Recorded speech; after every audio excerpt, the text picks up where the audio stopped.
most all of us has experienced bullying or seen someone who has been bullied. So I really want to thank you for coming today.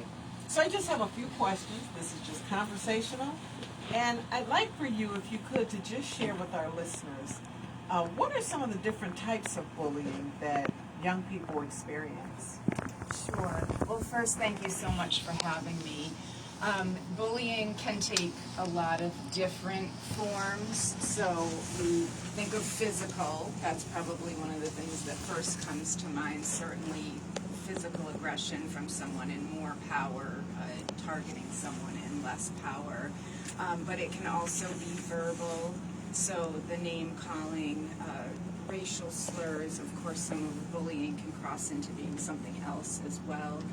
Relational, so that's more of that indirect bullying where someone might gang up, exclude others, gossip, spread rumors, and of course one that is getting probably the most attention in recent years is cyberbullying. Oh, so my these gosh. things happening in that context.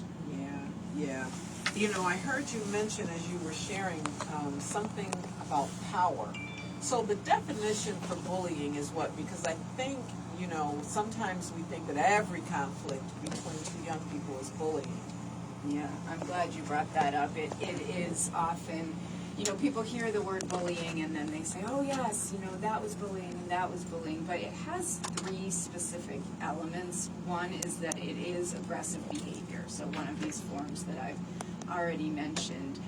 It also takes place between youth where there is some sort of power imbalance, and that can take many shapes or forms, right? So that could be social status, it could be being a member of a majority racial or ethnic group in an environment, it could be physical size or strength, and then it's usually repeated or it has a high likelihood of being repeated. So it's distinguished from a one-time mean or rude comment, or a conflict, as you say, between two people where they both disagree but they have equal power. Wow. That's a lot. I hope our listeners, you know, really heard what that definition entails. Every conflict is not necessarily bullying. It certainly would be worthy of looking into, you know, exactly what's going on to try to get it resolved. But it's important that we all know, you know, what the definition of bullying is. And, you know, it's the aggressiveness, it's the imbalance of power, and then it's something that's repeated over time. So I'd like to ask you, Dr. Nickerson, what are some signs that parents could look for that a child could be being bullied? Some of the more classic signs are physical symptoms like cuts or bruises or torn belongings for which there isn't an explanation. A lot of times kids will try to hide it. It's changes in behavior. Parents probably know, well, wait, they say to look for changes of behavior if we think they're depressed or they're using substances. And it's true, a change in behavior could signal a lot of different things, but if someone's avoiding social situations, I mean, we know kids that are being bullied on the way to school will take alternate routes, they may quit a club or activity, they may not want to be around certain people. In the cyber world, you know, being really secretive about what's happening, sort of wanting to be on that device, but then, you know, being upset when they're on it. And also just a lot of kids will manifest it in more kind of physical complaints, headaches, stomach aches, things like that, that don't have a known physical cause, but sometimes the anxiety is coming out that way. So, you know, one thing that I know about bullying is that sometimes for adults, it's uncomfortable when they see it, whether it's parents or teachers, because, you know, even though they've grown up, if it was never really resolved for them when they were younger, it's uncomfortable when they see it. But are there things that parents or teachers could do to help prevent or intervene if they see it? Absolutely. I that you're right, there is that discomfort, and sometimes I'll hear from parents when they talk about their own students' experiences that they themselves went through that, and like you said, they're still feeling the effects from it, and then I think they may even be less sure about what to do because maybe that wasn't modeled or resolved for them. But talking about it openly, addressing it openly is absolutely essential. And I would say even if an adult doesn't know what to do, doing nothing is not the answer. So in psychology, we like to call them empathic failures. You know, we don't want to fail our kids, but if you are coming at something from the right place, recognizing, I see this happening. I see that this is happening to you. I care that this is happening. And I want this to stop. I want to know how we can work to make this stop. And that may be it's going to be different in different situations. So some people, you know, similar to what we're talking about now with microaggressions, you know, sometimes it's calling it out and saying that this behavior is unacceptable. This needs to stop. This has no place in our classroom or in our school. We don't treat people like that. But sometimes it's calling in. Like, why is that person engaging in that behavior? You know, we hear people who are hurt others. Maybe that person who is doing the bullying really it needs help and guidance as well. And calling them out in that way just may be one more thing that may lead them to engage in it more. So for some of our students, it may be more of a separate, private matter of what's happening here, what's going on that you're behaving this way, and then trying to meet that need. So there isn't just one. I mean, we do teach steps of what to do, you know, when a teacher sees it, you know, that you want to address it, you want to say, you know, the explicit behavior, you want to make sure that the message is sent that this is noticed and this is not okay and it's going to be dealt with, but you also want to support that person being targeted. And ideally, you want to work with the other people who are seeing and hearing it to see what their role is. You know, are you laughing about this? Are you taking pictures? Are you, you know, how can your behavior make a difference too? We're a community, and how is our community going to look at this behavior, and what is the kind of behavior that we value? I feel like that was a really long answer. That was a really good answer. The thing is, you know, it's complex. It's not easy. And, you know, it would be great if there was just a quick fix to it. But, you know, oftentimes it's not. Sometimes bullying is even generational. You know, it's just complex. But for the Buffalo Public Schools, you know, I just want to say that, you know, our Board of Education has taken a very serious stance on bullying. So serious, in fact, that we do have policies, because that's really what frames how the work happens in the district. When there are written policies on what the expectations are for all staff, that's what we all have to follow. And we do have policies and we have procedures pertaining to bullying, you know, in school buildings. If teachers or teacher assistants or cafeteria staff or engineer, whomever, is feeling like there's bullying that's happening, please let the building principal know. Let the building principal know, and there are specific guidelines. Our principals, I believe, just went through a training that the Alberti Center facilitated recently. I think it was last month. And, you know, they've gone through a training, but it can't be a one and done. It'll be continuous training and work, because, again, it really is complex. And, you know, when we think about bullying, we often think about the victim.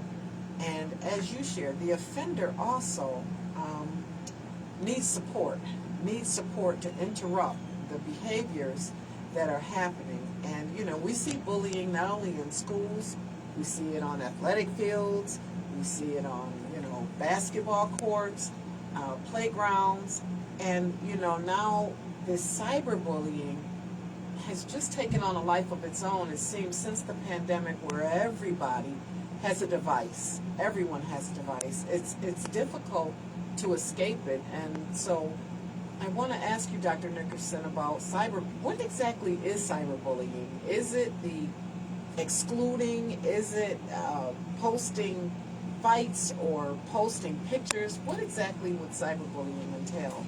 Yeah, well, it can entail a lot of those things. So it's enacting that hostility, that aggression in the cyber world. I mean, people argue about whether or not it has to, that power imbalance, does that just come from being able to manipulate technology? Would that count as a power imbalance? And the repetition too is another thing, the fact that it can reach so many people. But it can take many different forms. So that harassment, those saying those mean, rude, ongoing comments.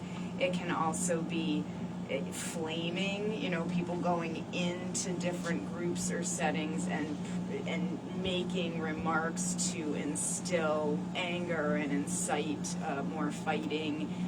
It can be, going into someone's account and oh my goodness, making fake posts or wow. Pretending to be somebody else. There's like every form possible. There's pretending to be or having someone tell you something in confidence and then spreading it to others. The exclusion, I think, can happen. I think that one would be a little bit more, we would want to look at what that what that looks like. So I'm thinking more like a mean girls, that okay. we're having a party and you weren't invited, and so we're posting about this party that we had, and we thought we were friends, but I see that after school something has happened and I'm excluded and I'm not a part of it, and now I can look online and I can see that I was, it's just taking on so many different genres now, and it's something that we can't ignore. I wish we could prevent it, but it's been around for a long time, and so we can't prevent it, but we can all do something. If we see something, we say something. And I think with bullying, bystanders, there are folks that see it and just don't want to engage with it. They don't want to engage, maybe for fear that if they do, it could be them next. So for bystanders, if you see things that are happening that are wrong, tell an adult, tell your parent, a teacher, the principal, someone who you trust, and then let the adult hopefully get involved and try to make things better. So with cyberbullying, now I'm a grandparent, and I have to admit that my grandson can do things online that I don't even think about doing, and he's only 7. And so I'm wondering, as parents, what parents can do to help monitor or create some kind of barriers on where their children are accessing. I think Facebook states that you're supposed to be 18 years old to have an account. I don't know that happens. But what can parents do to monitor some of the social media activities that their kids may be engaged in? Right.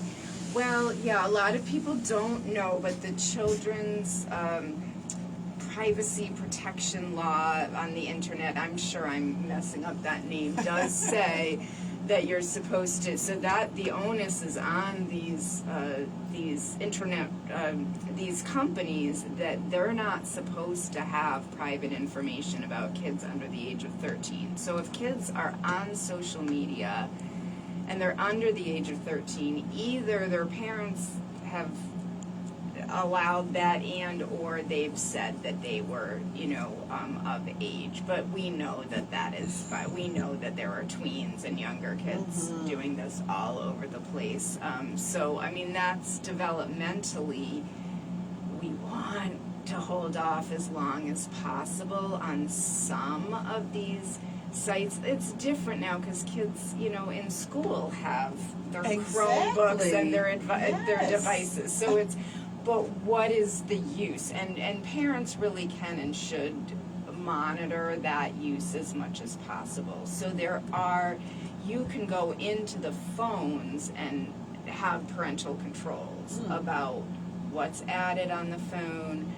You can turn off, you can have certain sleep and wake hours. When my kids were younger, we would, and it's different for every family, we would, from 10 p.m. to 7 a.m., it was a locked device. It was in sleep mode. We would be notified at any time that they were trying to add a new app or new site, and then we would have to give permission to that. And I think for parents to say, there's usually not very many kids buying their own devices, so for a parent to say, this is mine, you have the privilege of having this, Yes. that means that I get to monitor that. I get to go in, don't share your password with other people, but I need your password.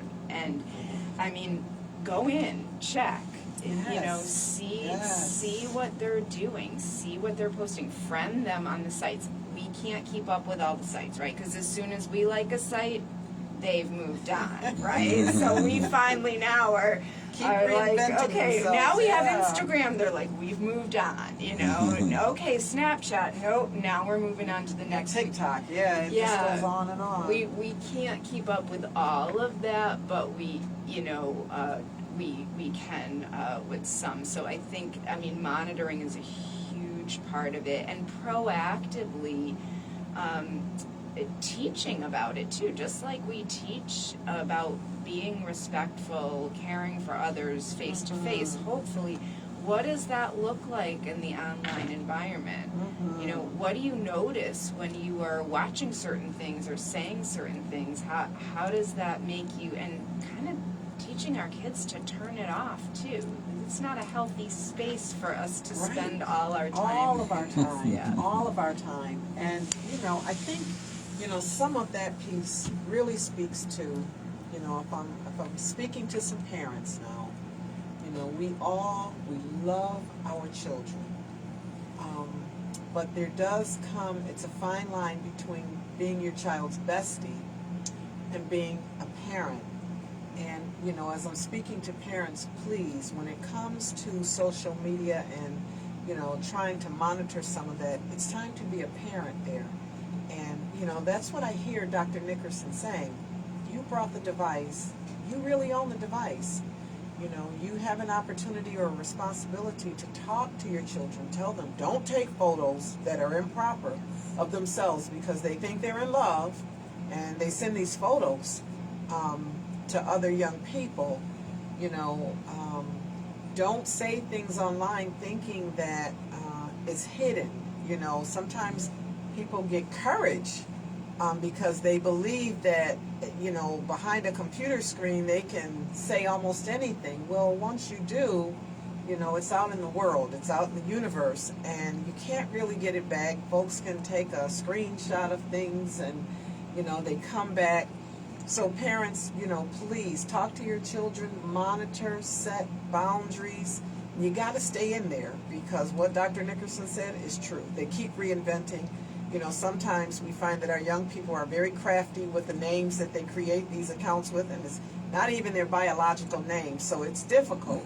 But you gotta stay in there. You gotta stay in there. This is Dr. Tanja Williams. I'm the superintendent of the Buffalo Public Schools, and I'm greeted today, or joined today by Dr. Amanda Nickerson, and she is the director at the Alberti Center for Bullying. Is connected with the university at Buffalo, and she knows a lot about bullying. This is her world. She's one of our experts, and we're very lucky to have her in the city of Buffalo and on Power 96.5 today. So we've talked a lot about bullying, and I'm wondering if parents need to get help for their children, mental health help or whatever kind of help? Are there resources? Is there a website or something that they can visit from your organization to find out where they can get help?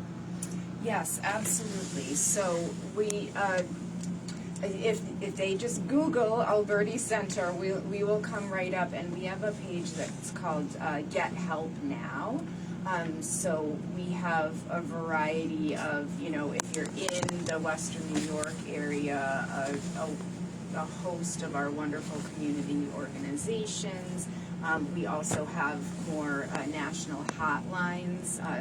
Certainly, hopefully, parents are aware, and I'm not saying that bullying, causes suicide, but we do know that if our kids are really in distress, we want them to know about the 988 number, the National Suicide Hotline, our local crisis services.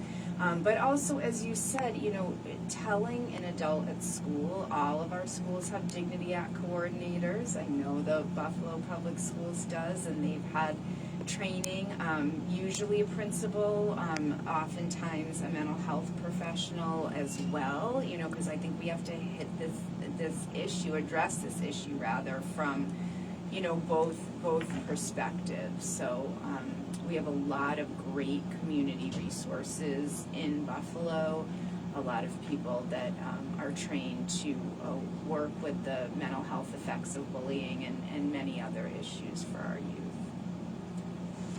What we really want folks to know is that there is help, whether in the schools, in the community.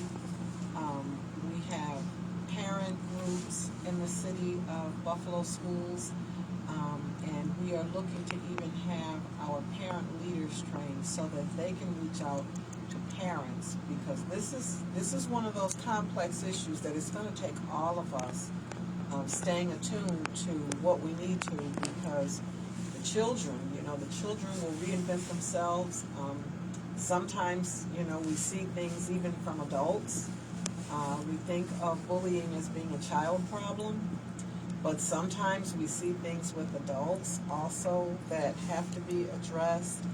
And, I just want to reassure our listeners that within the Buffalo Public Schools, we have multi-tiered levels of support. We have crisis team members. We do restorative circles.